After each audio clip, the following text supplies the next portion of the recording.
Hey, what's up, guys? I'm back. It's been 24 hours.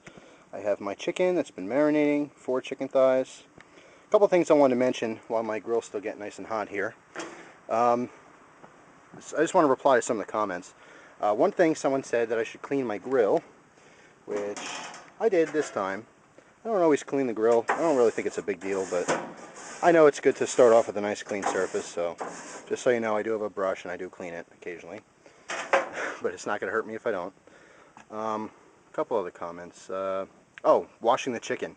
That is something that I do usually do, but honestly I just forgot. You know, I'm human, so my first part of this video, I did not wash the chicken. You should always wash it before you, you know, prep it up and cook it. Also, speaking of the prep work for chicken, I just watched a video this morning that was done by Chef0086. I gave him a shout out before. I really like his channel. He just did a great video on prepping a whole chicken, and he was talking about how you know, it's a lot cheaper to buy a whole chicken and cut it into pieces, you know, for whatever you have to use it for, than to buy the pre-cut pieces. You're actually paying for them to cut it and process it, and it's really simple to do. He did an awesome job making a video on it. So I just want to tell you guys about that video. I'll put a link in the description box. If you don't already do that, it's a great thing to do. And in fact, I should have done for this video. I usually like white meat. I got the thighs just because, you know, they were on sale at the time. It was only like $3 or $2.95 or something for 4 of them. But it is a really good idea, though, to do that and to actually get a whole chicken and, you know, piece it, quarter it, whatever you have to do. And if you have leftover chicken, you can always boil the meat or, you know, saute it in the pan and make chicken salad or you know, there's tons of stuff you can do with leftover chicken. So you can never really have too much. It is cheaper to do it that way. So anyway, actually I have to go grab the tongs, so let me shut the camera off and I'll be right back. Alright, I'm back. Let's move you up here a little bit. I just have the center 3 burners going here. It's medium-high heat. Got my tongs. And what I'm going to do is I'm going to start this off with the skin side down. But you have to be very careful and watch this, because as the skin melts, as the skin starts to cook and the fat drips off, you could have flare-ups. Alright, and it's going to be very easy to burn your chicken if you don't keep an eye on it. But this is just, again, to brown the skin up. Now, if you're a very healthy eater, obviously you wouldn't have to worry about that because you would have taken the skin off already. But the skin holds a lot of flavor, so... Alright, sorry about that. My battery's died. I was probably rambling anyway. Actually, I was saying talking about the skin. If you're a healthy eater and blah blah blah, take the skin off. It'll be better for you. But the skin does hold a lot of flavor in there, so... Anyway, they're on there, they're cooking. Just gonna flip it over in a couple minutes, and you know, if they brown up early before the inside's cooked, just throw them on your top rack or put them in the corners. You know, shut your jets off that's actually underneath it. So this way, you're kind of creating an oven effect, and you're just cooking the inside without, you know, burning the outside. So anyway, I'll get back with you in a couple minutes when these are ready to flip over. All right, guys, been a couple minutes here. I just want to actually grab this one. I'm going to put it off to the side because the fat dripping created the flare-up I was talking about before, and you don't want that. It'll only take about a minute or so before that goes completely black on you. So I'm actually going to flip the other pieces here. I'm going to keep them somewhat away from the high flame like that. Again, want these to cook up real nice, but you don't want them to burn. So that should be fine. It's basically all around the flame, and I still have, you know, my jets underneath. And actually, at this point, I'm going to turn the jets down a little bit. The skin's cooking pretty good. Move this one over just a little more. And there we go. Just kind of keep it around the flame, and just, like I said, just keep an eye on it. Make sure that it doesn't catch fire, because it can catch fire pretty easily, and you're going to have basically a Cajun piece of chicken. So hopefully you have good strong teeth to eat that. But anyway, still cooking it. I'll get back with you. Alright, guys, well, the skin and the outside is about as done as I want it to be. But it still seems a little bit soft on the inside, and I can tell by looking at the bone here on the side that's exposed that the inside's probably not completely done yet. And at this point, if you had a meat thermometer, that'd be great. You can check out the internal temperature, but I don't. So what I'm going to do is I'm just going to put this on the top rack, so I don't have any direct flame or anything like that, so it's not going to burn or catch fire.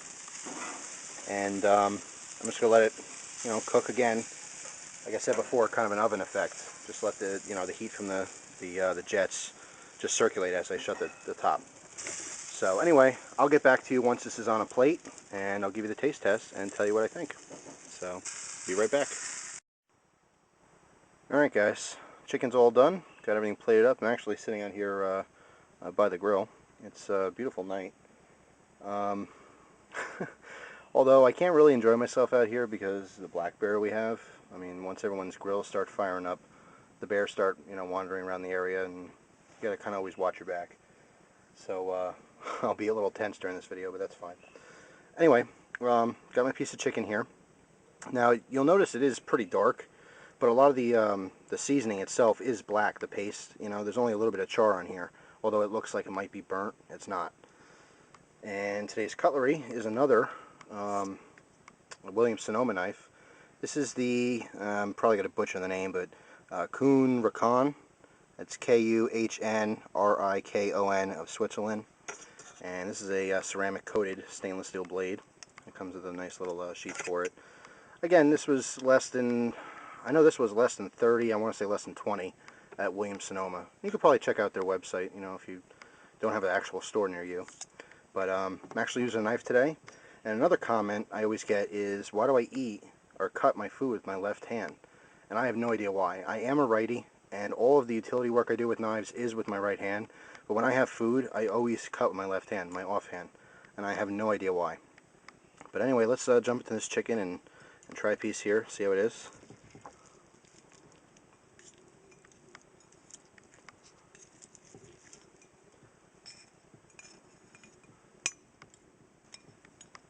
Another thing is I usually don't use sharp knives because cutting on a ceramic plate like this really does dull them pretty fast. But anyway, nice healthy bite.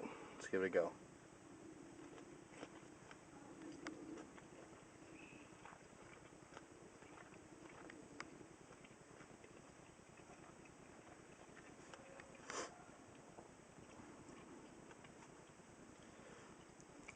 Well, it tastes really good. Chicken's perfectly cooked, nice and tender. And again, as I said before, I'm not a huge dark meat guy, although every now and then I do like dark meat, but usually the chicken wing or the breast is the piece that I grab first. But this thigh actually came out really good.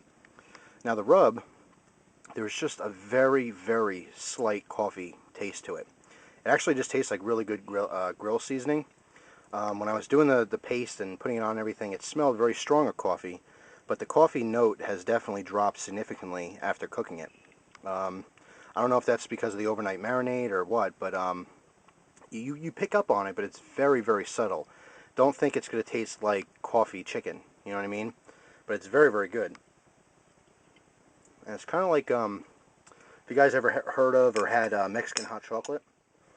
Mexican hot chocolate is basically your regular hot chocolate, but they put cinnamon in it, which is a little bit strange.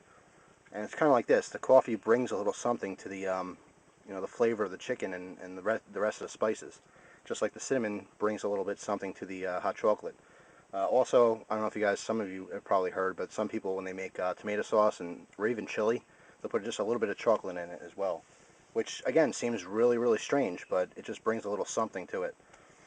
But, no, it's really good. I'm actually going to try a little piece. I have the Richard's, excuse me, here my mouth's full. Richard's Vermont made the hottest version of that sauce. I have some in this dish here. I'm going to try this chicken with this as a dip to see how that tastes. So let me finish the bite that I have in my mouth. I'm going to try this without the skin so I don't have a lot of the other flavor in there. We're going to try just this, like I said, as a little bit of a dip.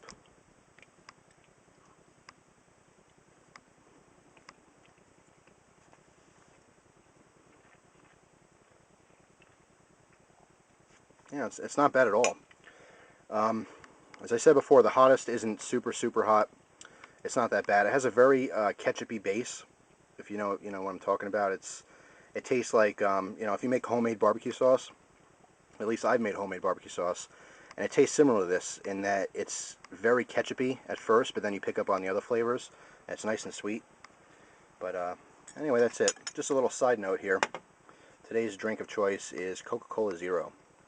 I've been extremely, extremely motivated and trying to be a little bit healthier. Obviously, the chicken skin here isn't all that great, but the last couple weeks, I kind of mentioned in another video that one of my good friends had a heart attack, and it kind of made me a little bit more health conscious.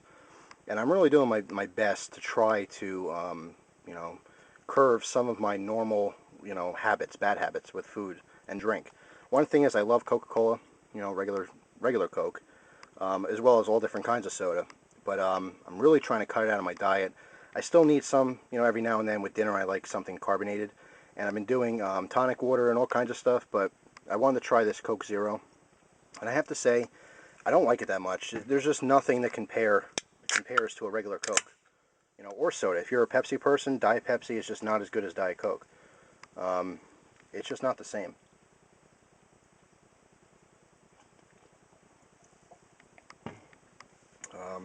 Yeah, it's not that good. I know some people like it. I just can never do a Diet Cola. Doesn't matter what brand or anything like that. I can do Diet Sprite or orange soda, stuff like that. It tastes the same to me.